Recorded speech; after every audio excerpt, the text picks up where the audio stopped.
Do not worry about supplementing with creatine thinking you're going bald. You're going bald because of your friggin' genetics. You chose the wrong parents. Coach Greg and everyone knows that creatine is one of the most well-researched and effective natural performance-enhancing supplements on the market. But what exactly does creatine do in your body? Today's video, we're going to examine what Gravity Transformation says about creatine. We're going to make it simpler so that you can understand it. And so by the end of the video, you'll know exactly what creatine does to your body, how much you should be taking, and what you can expect from creatine. About 90 to 95% of this creatine is located within his muscle cells, where the creatine can quickly be used to provide benefits for energy production and athletic performance. All humans have creatine in their bodies, and we get it naturally from food, in particular beef. And so when we consume beef, we are getting extra creatine, and that creatine combines with ADP, adenosine diphosphate, to form ATP, adenosine triphosphate. This is the readily available energy when we perform physical exercise. For example, a 100-meter dash or lifting a weight in the gym. While your body creates about 1 to 2 grams of creatine per day on its own, you can also get more creatine from food or supplements. So why should we supplement with creatine when we can get it from food? Well, the problem is we would need to consume multiple pounds of meat or fish to get the creatine that we can get through supplementation. And so most people benefit by supplementing creatine because they don't get enough of it through their diet. This is very similar to testosterone. We can get it through food, but not enough to provide a major performance-enhancing effect. But by supplementing creatine, we can get the added benefit of having more creatine in the body. Creatine is actually turned into creatine phosphate inside your body. Creatine phosphate serves as the phosphate donor for the replenishment of ATP. And so when we do anaerobic exercise, that's the exercise done very intensely without oxygen. For example, sprinting, not jogging slowly or doing list cardio. When we're going harder than last time in the gym, a set of 10 reps on the bench press, we rapidly use up the ATP stores, and the body then fatigues. It runs out of that quick energy that's needed for explosive work. So if you add in more creatine in the body, we're able to make more creatine phosphate, which combines with the ADP to form more ATP, allowing you to go a little bit longer. Rather than fatiguing at 10 reps, you can do 11. Rather than sprinting all out for 7 seconds, you can go all out for 8.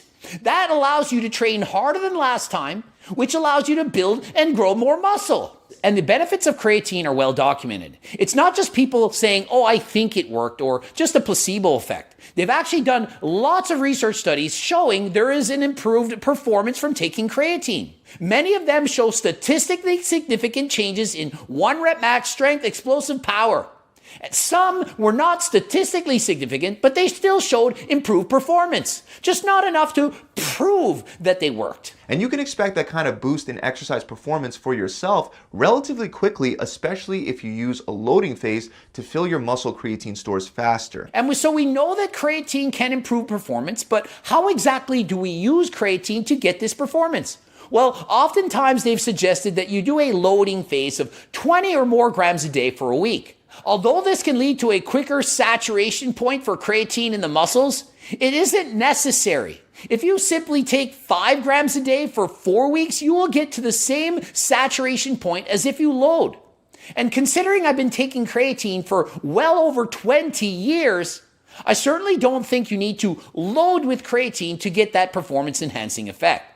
Just take a normal dose. Some people who do go through that loading phase can experience some diarrhea, uncomfortable stomach, bloating, and so on. So rather than doing a loading phase, just skip that and take your 5 grams a day. As those creatine stores fill, not only does the level of creatine phosphate increase, but you also tend to retain more water. And what other benefit does creatine offer? Well, it in fact can help you put on more muscle. Some of this is going to be more water in the muscle. But hey, what's wrong with that? If your muscles have more water in it, it's going to look bigger and you're going to look more jacked. So how does it matter? It doesn't matter. If the muscle looks bigger, it's bigger. Your muscles retain more water, which is why you can expect to weigh anywhere from 1.5 to 3.5 pounds more after a week of creatine loading. And how much muscle can you expect to gain? Well, most people on average can experience about a 2 to 3 pound increase in a month of taking creatine.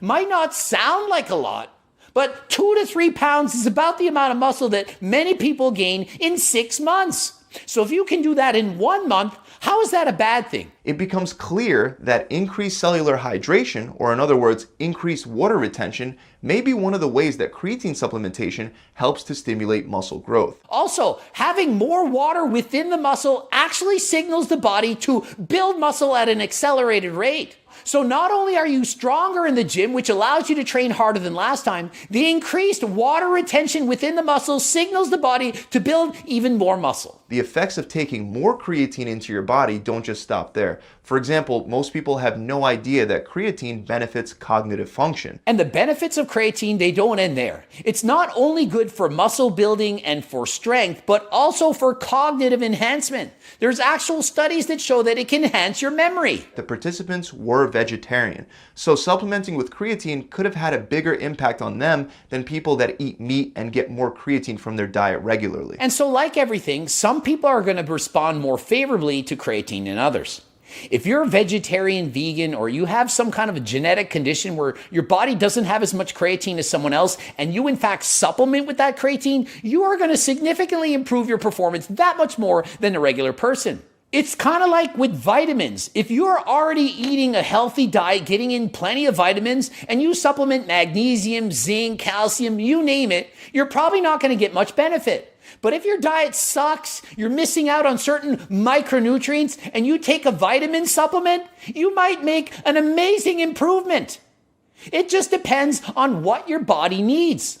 This is the same with testosterone. Some people respond more favorably to testosterone than others. Once you take a surplus of creatine into your body, there are some negative effects as well. But what about the bad stuff? You spend 10 minutes talking about how great creatine is, but what about all the bad things? Probably gonna go bald, probably cause erectile dysfunction, probably kill you, right? Hair loss. This fear mostly comes from a study that found that 3 weeks of creatine supplementation increased levels of dihydrotestosterone. And so people all up in arms, oh my goodness, I'm gonna go bald.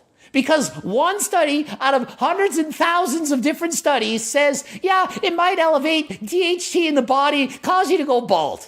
This is redonkulous. That'd be like saying, oh, I shouldn't supplement magnesium because maybe that increases testosterone levels and I'll go bald. So what are you going to do? Stop working out? Lifting weights in the gym can increase testosterone levels. You're going to stop going to bed? Going to bed on time, getting plenty of sleep can raise testosterone levels. Oh, but then if it converts to DHT, I lose my hair. You don't want to suffer from low testosterone, just so you don't lose your hair.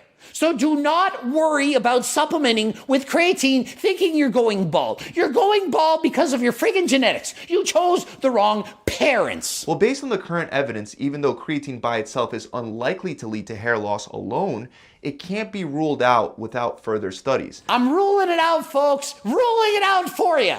So rather than saying we can't rule it out, I'm going to rule it out anyway.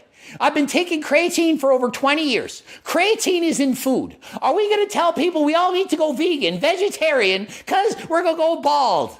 Yeah, hey, guess what, everyone? If you eat meat, it's going to cause hair loss because it converts to DHT. Oh my goodness, you can't have meat. Can't have fish. Heavens forbid we're going bald. Even if it caused baldness, who gives a shit? That's coming from someone that got hair transplant.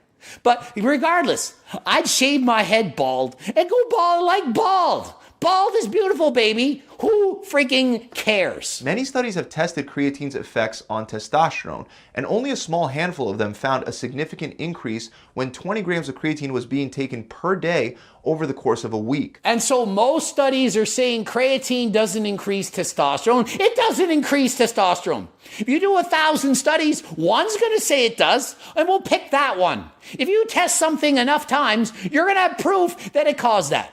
If you flip a coin 50-50 heads and tails, if you flip it often enough, you're going to find one study that says it always turns to heads. Oh, I flipped it 10 times in a row, it was heads. Therefore, the coin is going to turn heads. No, it's a fluke. So if you do enough studies, there's going to be one that has a fluke that says that, oh yeah, if you supplement with creatine, boost testosterone levels, testosterone converts to DHT, and losing your hair, male pattern baldness. Aside from hair loss, the most commonly reported side effect inside of the body after taking creatine is pretty much limited to digestion. And so what are some of the negative things about taking creatine? Well, it can cause cramping, nausea, stomach pain, and diarrhea. But in my experiences, hardly anyone experiences these things, and they only really get that when they're loading on way too much of it. So rather than loading, let's just not load and let's just take 5 grams a day, not be ridiculous, and go from there. When creatine first came out, we all thought, we're going to get so jacked from this creatine stuff. It costs $100 for 300 grams. And with inflation, that would be like $200 now for 300 grams. So in comparison, creatine is dirt cheap. And although the price of creatine has quadrupled in the last year, that's right, it costs 4 times as much for me, Coach Greg, to buy it and sell it because of the freaking supply chain issues with the pandemic. So my cost on creatine is up by 4 times as much. And so what does that mean? It means I, the seller of creatine, have to spend 4 times more money to manufacture it. So in the end, the prices for creatine then have to go up to you, but not fourfold. It's not going to cost you 4 times as much money for creatine this year as it did last year, but it is going to be more expensive.